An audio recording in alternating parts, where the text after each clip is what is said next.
Okay, good day and welcome back to the channel. Today we're working on old Smoky. I've got the 24-gallon PTO pump that I'm installing, and I wanted to show you where I'm at with that. So let's head up to where Smoky's at.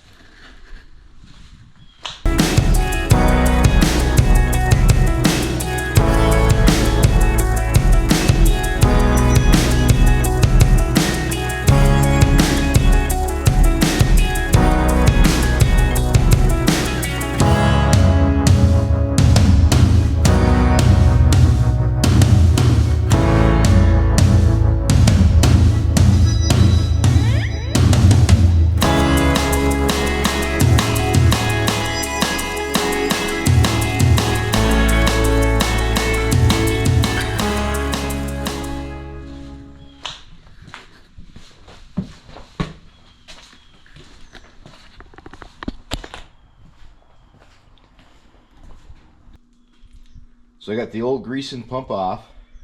I'm probably going to take it off of that bracket and then put it on the shelf. Eventually I will order a kit so that I can rebuild it. But they were 170 bucks, and for another 50, 75 bucks I could get a direct mount PTO pump. So that's why I decided to forego rebuilding it for now, but it still would be a handy pump to have on the shelf. So I'll probably rebuild it. So that's off, and this is what's going to be replacing it.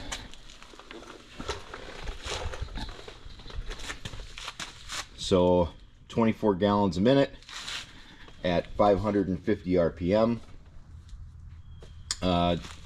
Slides direct on the PTO shaft, and in order to do this, we took the back blade off, and I made some measurements to make sure that when I put the back blade on, it's still going to fit and work.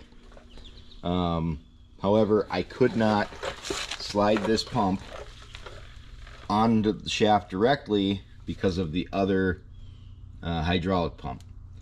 And we talked about this in other videos, but this hydraulic pump is only about 5 to 6 gallons a minute. And right now this is the power steering pump, and I really didn't want to reroute the power steering into this pump because I'm afraid it would be way too much pressure for that setup. So I wanted to leave that alone. So what I ended up doing is I bought the 1 3/8" PTO shaft extension, and that was enough to get it out in front, and then rather than hanging it down, I brought it up, and that gives me enough clearance for everything to bolt back in. So then the next challenge was getting a bracket built so that the torque can't spin it, but then also I don't really want it hanging off that PTO, you know, the full weight hanging off that PTO all the time. So I am gonna brace this up so that it takes some of the pressure off. Basically, I just welded up a brace that bolts back to the sway bar. Nothing pretty, but it'll do the job. And then there was the matter of plumbing it. I have all of the pieces, and that's what I'm going to be doing this afternoon. I've got 3 rolls of the leak stop tape and a whole bunch of fittings, and we're going to get it all plumbed back together. I am going to put a filter on the inlet side. I want to try to protect this pump because, as we've talked about, eventually I want to do a camshaft driven pump when I do the restoration on this, so that I can put the original 3-point back on, and there's nothing hanging off the PTO and nothing in the way. So that means that I would like to keep this pump as healthy as I can so that I could potentially use it again for something else. So therefore, we put a filter on. The other thing that I did is off this valve set, I put quick connects so that I can actually take this back blade on and off. It was direct fit before, but it's one pin here and then one pin to take the cylinder off, and the whole thing comes off. It's a little bit heavy. It'll take two people to get it put back on, but that's okay. I won't be putting it on and off enough for that to really matter. It just will be nice to be able to operate this thing without the back blade, especially when you have the problem that I had where you didn't have hydraulics and you couldn't get the bucket to lift, you couldn't get the back blade to lift, and you were digging up the yard just trying to move this thing. Not having that on there and only having the bucket to deal with if I have a problem like that again, it's gonna make things a lot easier. Plus, I could also potentially run a log splitter with this. So I have a couple different log splitters. The one that I use the most runs off of a power unit, but it's got its own valve set on the splitter. So that really won't help me there, but I do have a second splitter that's meant for a bobcat, and that one needs a valve set. So that one I could plug in here, I could lay it flat, and I could use it just like the other ones, operating it with this lever. And with the amount of pressure that this pump puts through, I'm pretty sure that thing will cut like butter. So that'll be a neat little addition. I am going to attempt to fix the slack in this drawbar, so you can see that whole thing is just hanging loose as hell. So I'm going to try to tighten that up and see if, as long as there's no cross threading or anything going on with those nuts, hopefully I can get them tightened down and draw that up so it's a little bit firmer, but I don't have a lot of hope for it. So I'll have to add that to the list of things I'm going to have to look for when I actually get around to restoring this.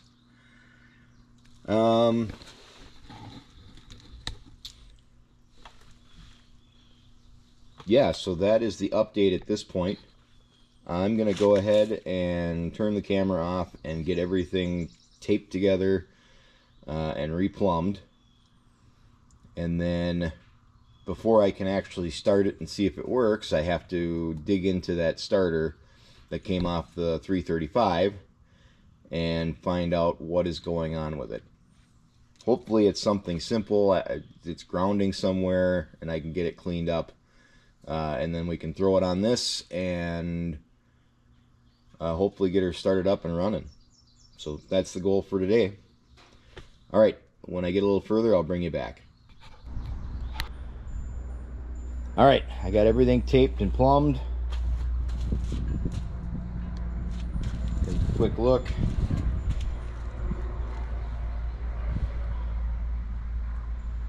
I didn't hook up the quick connects on that cylinder yet. I want to see if anything else leaks before I hook that up. This is probably the worst hose on the whole tractor, and unfortunately I have to reuse it because right now I just don't have one that will replace it without being 10 feet longer than I need it to be. So that one's got to stay. The only thing I got left to do is put the hydraulic fluid back in it, and then I need to start working on this starter.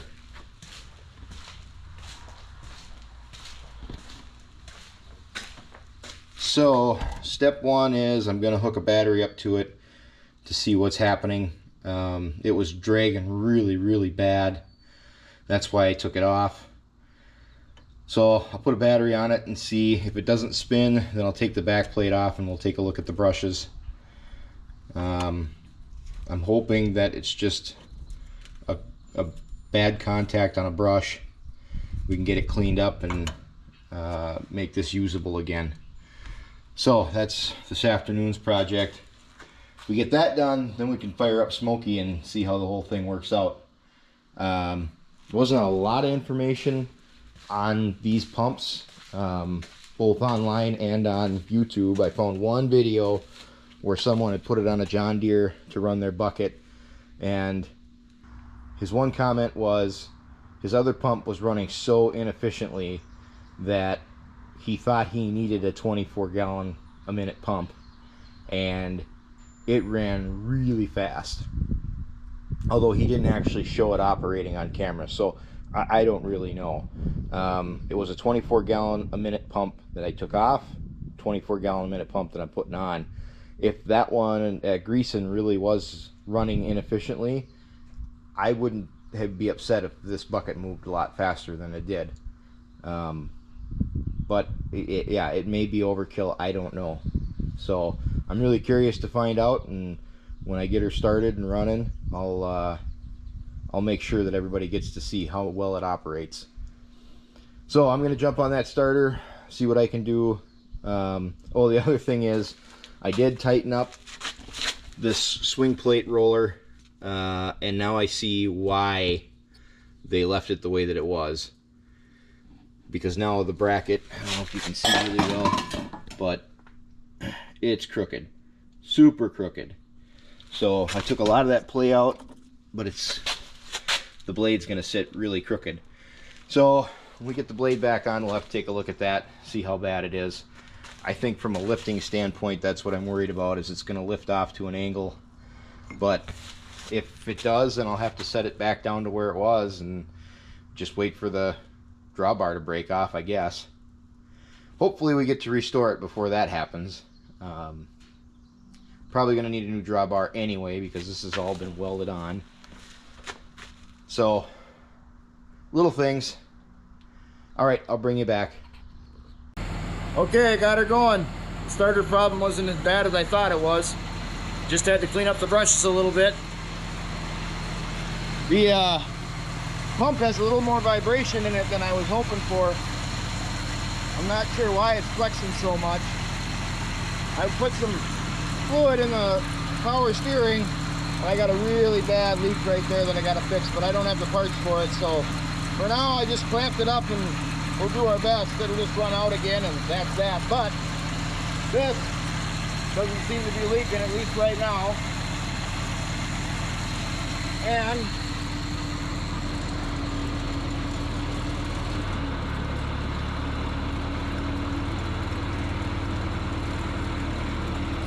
it doesn't run overly fast. It's actually a pretty good speed for it sitting around idle.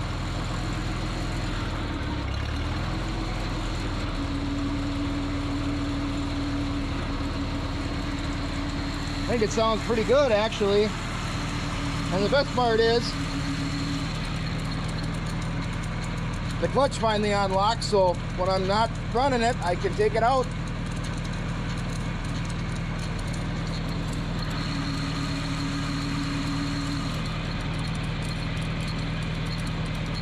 Yeah, I'm not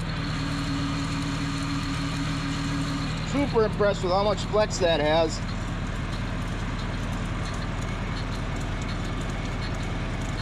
I might have to put another brace in right here to keep it from flexing so much.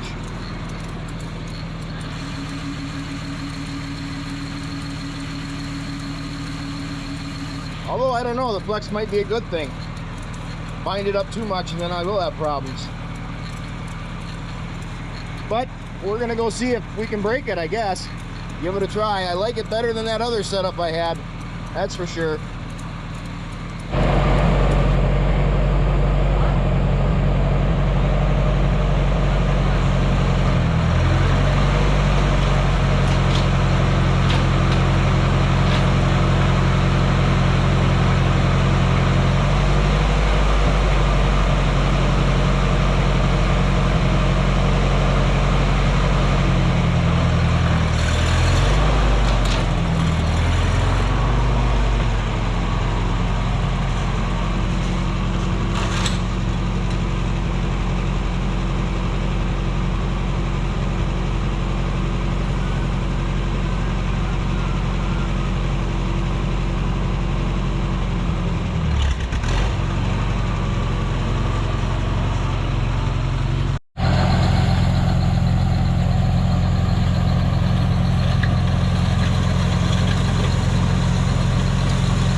At least I can get the bucket off the ground and I can run it.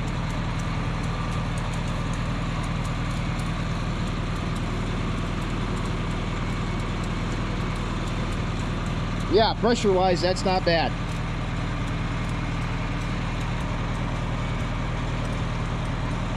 As always, I thank you for watching. I know this was a little bit shorter, but I'm glad that that's out of the way. And we'll move on to the next thing. Take your foot off the clutch, everybody.